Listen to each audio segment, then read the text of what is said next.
पक्ष और विपक्ष,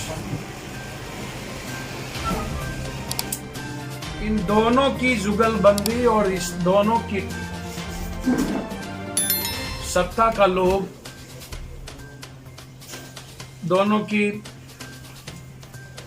सत्ता को लेकर के जो युद्ध है, मल युद्ध, जिसमें बिहार के 13 करोड़ लोग पीस रहे हैं कंप्लीट रूप से,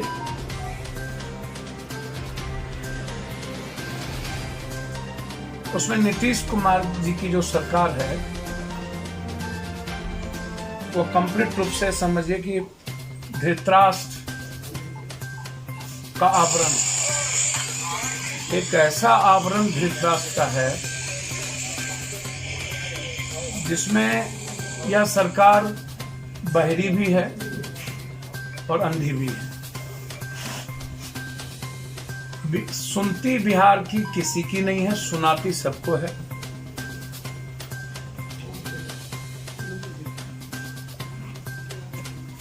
शराब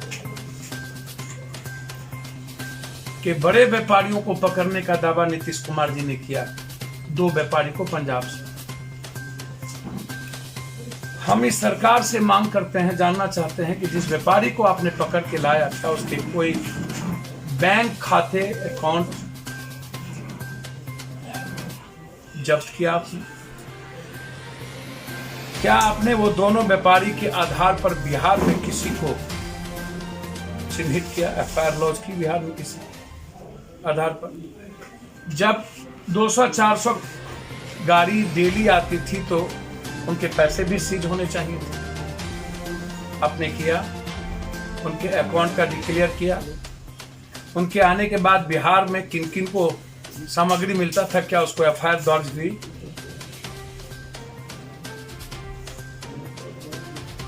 बिहार का शराब, चाहे मुजफ्फरपुर में 7 लोग मरे, 2 लोगों को गायब कर दी गई, गोपालगंज में मरे, इसके पहले सासाराम में मरे। लगातार आपको आश्चर्य लगेगा कि बिहार का जो शराब का बिजनेस है उसमें सत्ता पक्ष और विपक्ष के एमएलए, एमपी, मंत्री, संतरी, प्रमुख नेताओं का गोदाम, उसकी पैसे और उसकी पूरी ताकत लगी है, जिसमें पूरी पुलिस महकमा करोड़पति अरबपति हो चुकी है।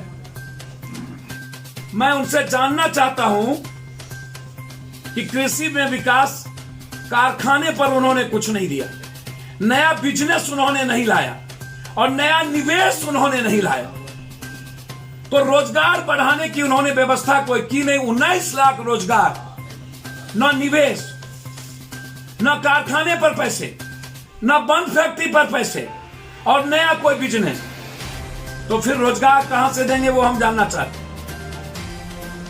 सर्विस सेक्टर में भी कुछ नहीं दिया और मानव संसाधन का भी इस्तेमाल उन्होंने कुछ नहीं किया। कृषि नीति पर भी उन्होंने कुछ नहीं कहा, उद्योग नीति पर भी कुछ नहीं बोला। बीपीएससी का नोटिफिकेशन 2014 में हुआ, 2018 में परीक्षा लिया और 2019 में परिणाम घोषित किए गए, लेकिन आज तक इंटरव्यू नहीं लिया गया। और 20 लाख रोजगार देने की बात करने वाला 94,000 शिक्षक की बहाली अभी तक नहीं की, उसके बारे में चर्चा बजट में नहीं की गई। ना तो बंद पड़े चीनी मिल के बारे में कुछ कहे, ना रीगा चीनी मिल को आपने 60 करोड़ रुपया दी, और ना फूड प्रोसेसिंग यूनिट तक कोई पर आप चर्चा की आपने पैसा दी, और ना ही कोई औद्योगिक इकाई स्थापित करने का पूरे बजट में जिक्र किया। पढ़ाई, दवाई, कमाई, सिंचाई, सुनवाई और कार्रवाई जो आम आदमी को सीधे प्रभावित करता है, उसके लिए बजट में कोई जिक्र नहीं है। पढ़ाई, दवाई, कमाई, सिंचाई, सुनवाई और कार्रवाई, ये जो सबसे महत्वपूर्ण है बिहार के लिए, उस पर कोई चर्चा नहीं। 7 निश्चय पार्ट 1 आधा काम भी नहीं हुआ, भ्रष्टाचार में डूब गए। अब 7 निश्चय पार्ट 2 जल नल योजना का आधा पैसा घटा करके इन्होंने मात्र सिंचाई विभाग पर 550 करोड़ रुपया ही मात्र अलॉट किया, जिसमें तालाब भी बिहार के नहीं बनेंगे। बाहर नीतीश कुमार जी खेल स्टेडियम के लिए ये 5 सालों से लगातार बोल रहे हैं, इस बार भी कोई घोषणा कर रहे हैं, बजट नहीं मिली। नगर निगम पर भी इन्होंने कोई बजट नहीं दिया किसी भी जिले में। अब आप हमको एक बात बता दीजिए कि भ्रष्टाचार को रोकने के लिए भी इन्होंने कोई सीसीटीवी कैमरा या अन्य चीजों पर बजट नहीं दिया कि आप थाने में सीसीटीवी कैमरा लगाएंगे कि नहीं, अन्य जगहों का क्या करेंगे। अब बजट है क्या नीतीश कुमार जी का? मात्र कितना का बजट उन्होंने बढ़ाया? हम 2,11,000 अगले साल का बजट था और इस बार 2,18,000, तो 11 और 18,000 का डोनेशन क्या है?